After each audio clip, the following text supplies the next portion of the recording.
Here is what you need to know on this Friday, December 8th, 2 days before the Washington Redskins play the Chargers in Los Angeles. Timeline: today's schedule: practice 12:20 p.m. Jay Gruden press conference and open locker room after practice. Approx.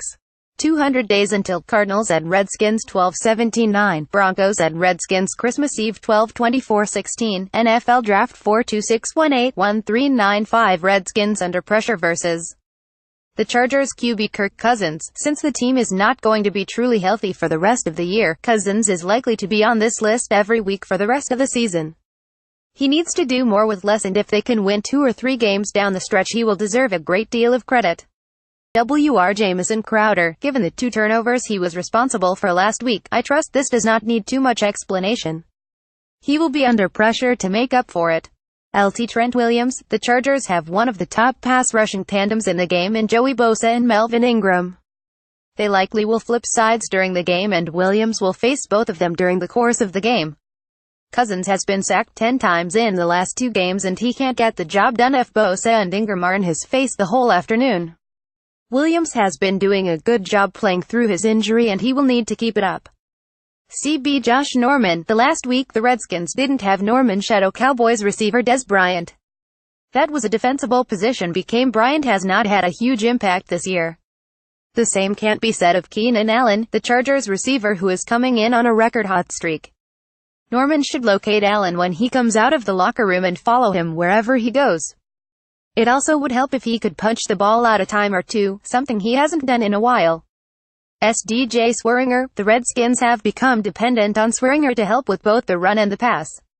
He needs to be all over the field in San Diego, who attack with Phillip Rivers passing and the rushing of Melvin Gordon, who is on a 1,000-yard pace. His energy can spark the rest of the defense to hold down a team that has averaged 34 points in its last 3 games.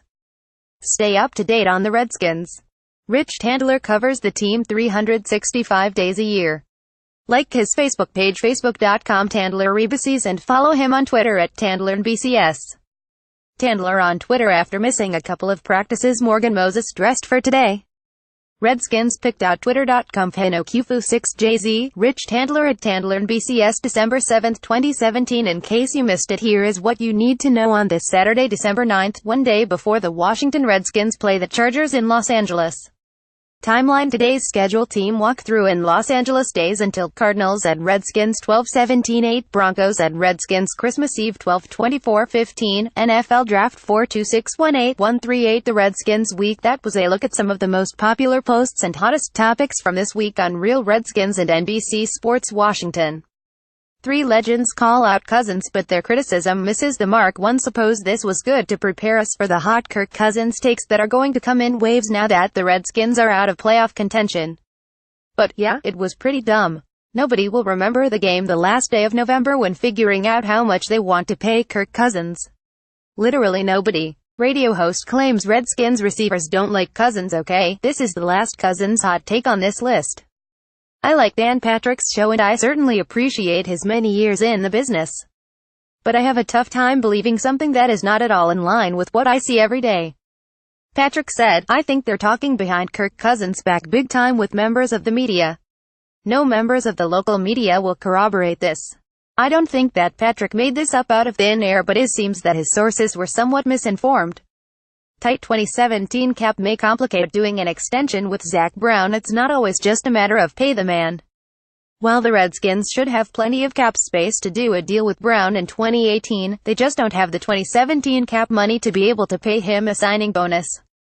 That doesn't make it impossible for them to get a deal done, but the lack of the immediate incentive to sign early makes it very difficult. The amount of salary on Redskins' IR list is significant. The Redskins are paying a lot of players to not pay.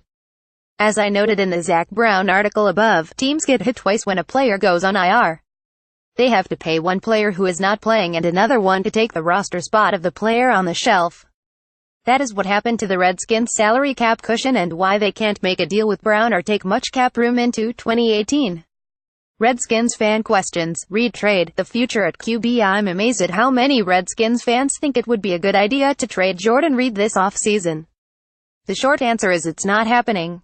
For the longer answer, read the post. Stay up to date on the Redskins. Rich Tandler covers the team 365 days a year. Like his Facebook page facebook.com/TandlerRebcs and follow him on Twitter @TandlerNBCS. Tandler on Twitter. The Redskins didn't follow @TandlerNBCS's recipe for victory last week and got smashed. So he cooked up another one for this week's game versus the Chargers. Pic.twitter.com/GU, NBC Sports Redskins at NBC Redskins December 8, 2017. In case you missed it, there was an encouraging sighting at practice at Redskins Park on Thursday. Matt Ioannidis, left hand. The second-year defensive lineman was off to a very strong start this year before suffering a broken hand in Week 8 against the Cowboys. He was out of the lineup for the next 2 games, and since then he has been practicing and playing with his left hand in a large, club-like cast. On Thursday, he practiced with less protection on the injured hand, a setup that allowed him to use both of his hands. Those are important assets when it comes to shedding blocks and making effective pass rush moves. More Redskins player O'Neill's defensive edition, it restricts him a little bit. Jay Gruden said when asked about the effect that the cast had on Ioannidis' effectiveness. "I think he would have had a sack last week, actually. He escaped on his cast hand, which he couldn't grab any cloth, so it does have an impact without a doubt. I'd be lying if it didn't, but I think he's been gutting it out and doing the best he can with what he has to work with, and he's been playing effectively. Just not quite as good as he would without it." His sack numbers bear out that assessment. With 2 usable hands, he had 3.5 sacks in the first 5 games of the season. Since then, he has played in 5 games without a sack. Ioannidis' injury, along with the loss of first-round pick Jonathan Allen to a foot injury, have had ripple effects through the defense. Edge rusher Preston Smith had 4.5 sacks in the first 5 games and just a half sack since then. Related NFL mock draft, probably a little bit, said Gruden on the effect that the loss of the strong interior pass rush had on the edge rushers. Jonathan and Matt has missed some time and then he is playing with that club, so a little bit. That internal pass rush is hard to replace, quite frankly. The Redskins will need all of the pass rush they can muster against the Chargers. Phillip Rivers is not a mobile quarterback, but he has been sacked only 13 times this year.